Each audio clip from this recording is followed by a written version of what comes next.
अस्सलाम वालेकुम नाज़रीन, AK सिंध न्यूज़ में ख़बरुनि अपडेट जो सिलसिलो जारी है। नवाब वली मोहम्मद खां ख़बर शामिल कंदा हलूं त नवाब वली मोहम्मद भरिसां बचलपुर शहर में बचलपुर हमदर्द टीम कुछ ॾींहं अॻु में बचलपुर बरसात ऐं ॿोॾि मुतासिरनि लाइ बचलपुर स्टॉप ते इमदादी कैंप जेका 3 ॾींहं मुसलसल जारी रही, जंहिंमें हमदर्द टीम के मेंबरनि डोनेशन गॾु करे अॼु बचलपुर में बरसात ऐं कच्चे जे ॿोॾि सतायल माण्हुनि जे लाइ राशन ऐं ॿिया सामान वठी करे 32 घरनि जे लाइ राशन बैग सामान जा ठहिराया।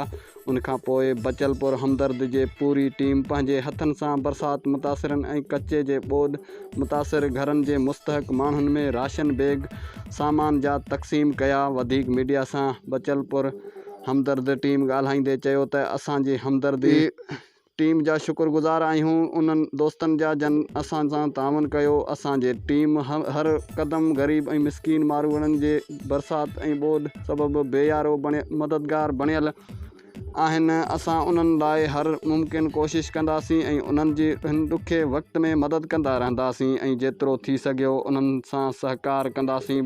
नवाब वली मोहम्मद मां ज़ुल्फ़कार अली गबोल जे रिपोर्ट मुताबिक़ नवाब वली मोहम्मद भरिसां बचलपुर शहर में बचलपुर हमदर्द टीम कुछ ॾींहं अॻु बचलपुर बरसात ऐं ॿोॾि मुतासिरनि लाइ बचलपुर स्टॉप ते इमदादी कैंप जेका 3 ॾींहं मुसलसल लॻाई हुई, जंहिंमें हमदर्द टीम जे मेंबरनि डोनेशन गॾु करे अॼु बचलपुर में बरसात ऐं कच्चे जे ॿोॾि सतायल माण्हुनि जे लाइ राशन ऐं ॿिया सामान वठी करे 32 घरनि जे लाइ राशन बैग ठहिराया। उनखां पोइ बचलपुर हमदर्द टीम पंहिंजनि हथनि सां बरसात मुतासिरनि ऐं कच्चे जे ॿोॾि सतायल मुस्तहक घरनि जे माण्हुनि में राशन बैग जा तक़सीम कया। वधीक मीडिया सां बचलपुर टीम ॻाल्हाईंदे चयो आहे त हमदर्द टीम शुक्रगुज़ार आहे उन्हनि दोस्तनि जी जन असां सां ताउन कयो। असां जे टीम हर क़दम ग़रीब ऐं मिसकीन मारूड़नि जेकी बरसात ऐं ॿोॾि सबबि बेयारो मददगार बणियल आहिनि। असां